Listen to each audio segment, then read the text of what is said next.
condición de respeto.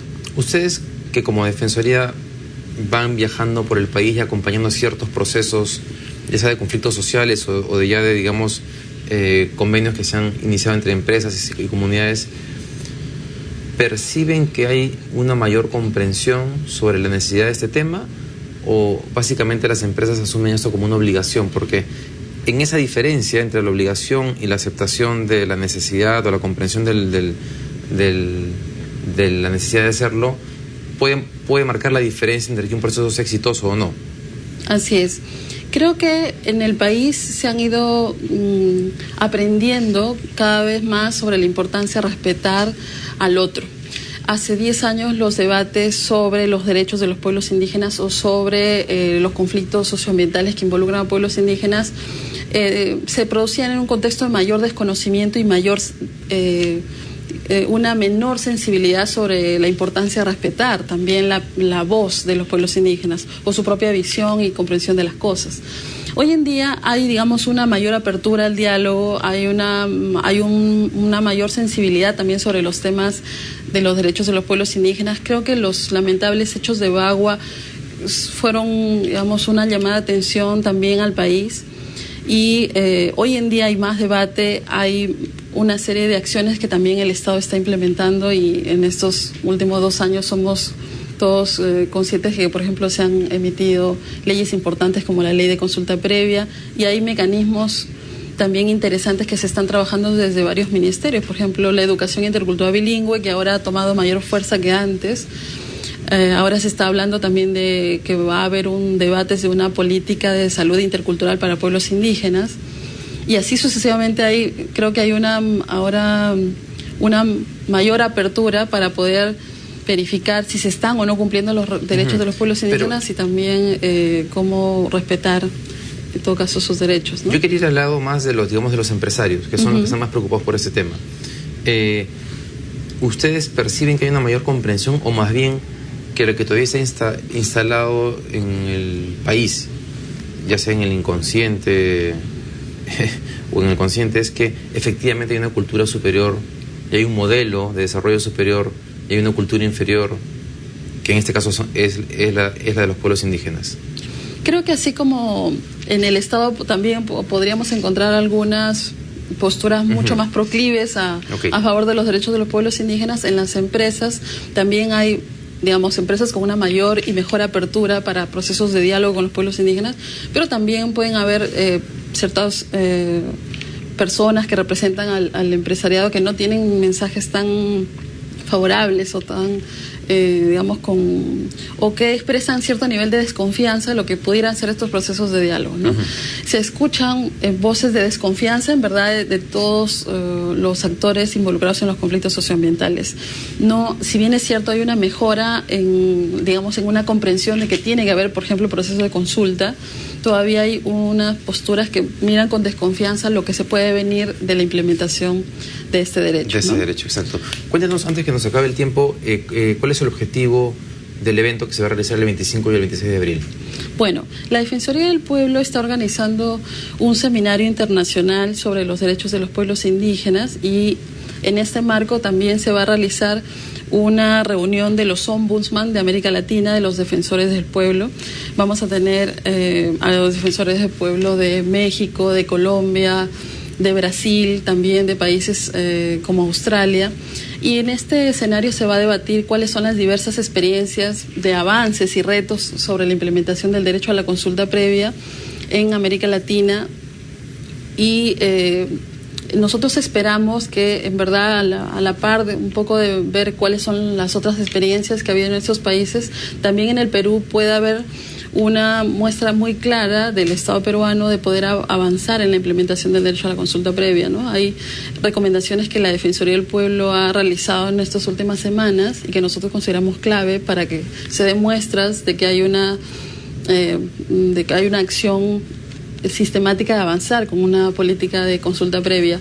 Hay un tema, por ejemplo, dos aspectos que para nosotros son claves para los próximos meses. Por un lado es la publicación de la base de datos de pueblos indígenas. La falta de publicación de la base de datos no debe significar una paralización de las consultas previas, con mucha preocupación hemos recibido hace poco una carta del Ministerio de Energía y Minas, donde nos mencionan que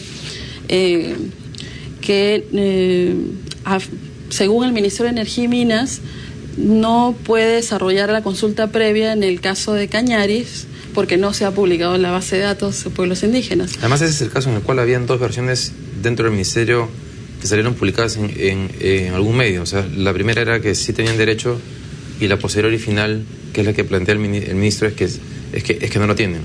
O sea, lo que está planteando en este oficio el Ministerio de Energía y Minas es que no realizan la consulta previa mientras no se publique la base de datos oficial de pueblos indígenas, lo cual, en nuestra opinión, es una postura que desconoce, en todo caso, estaría desconociendo el derecho a la consulta previa de esta comunidad. La comunidad de San Juan de Cañaris es una comunidad de ascendencia quechua. Alrededor del 64% de la población aprendió a hablar en quechua y tienen, digamos, una tierra comunal reconocida.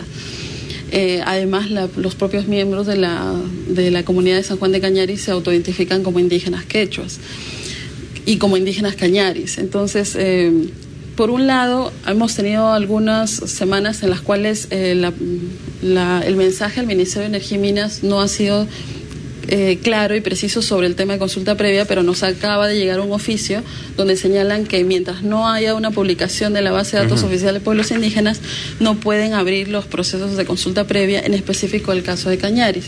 O sea, el tema está paralizado en la práctica. Pero hay otros avanzando en el país, ¿o no? Esa es nuestra segunda preocupación, es que, por ejemplo, en el subsector minería no hay ningún proceso de consulta previa iniciado. Entonces, es importante de que se pueda conocer cuáles son los proyectos mineros en los cuales hay una superposición con las áreas que habitan pueblos indígenas, y también poder saber cuáles van a ser los próximos procesos de consulta previa que se van a implementar en el país en estos temas que son bien sensibles, ¿no? Se supone que ya había una primera lista de comunidades que el Ministerio de Cultura había establecido, y ha habido ciertas discrepancias, yo creo, naturales dentro del gobierno para ver qué finalmente se incluía o no, y también cierto temor sobre las consecuencias que puede traer esta publicación, porque claro, aquellas comunidades que tenían una expectativa de estar incluidas y que no lo estuviesen, iban a reclamar. Ustedes como Defensoría, que paran viajando por el país, dos cosas en realidad. Ustedes como Defensoría, ¿han tenido la oportunidad de revisar esta primera versión de lista de comunidades incluidas para la consulta previa? Y segundo, ¿creen que efectivamente el tema puede ser muy crítico en términos de conflictos sociales posteriores a la publicación de esta lista?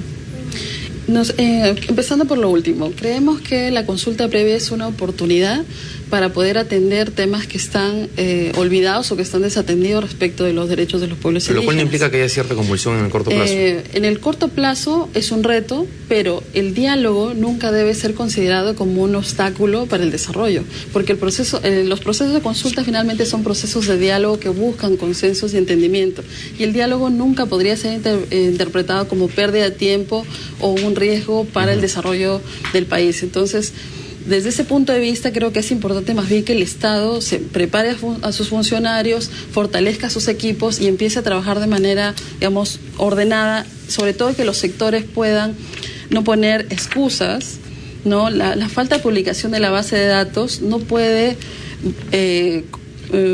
convertirse en una excusa. Por ejemplo, en este oficio se dice que es inviable realizar consultas mientras no haya una base de datos. Eso nos parece que es una excusa, porque ya en la guía metodológica sobre consulta previa se ha establecido la lista de 52 pueblos indígenas que ya están identificados, ¿no? Y estaba Cañaris ahí. Y esa lista de 52 pueblos incluye al pueblo quechua. Entonces ya es una información con la que el Estado debe trabajar. Bien, lamentablemente se nos acabó el tiempo. Vamos a intentar buscar al ministro de Energía y Minas o al viceministro para conversar sobre este tema, porque seguramente va a seguir en la coyuntura. Además, muchas gracias por haber estado acá y mucha suerte en el evento de la próxima semana. Que les vaya muy bien.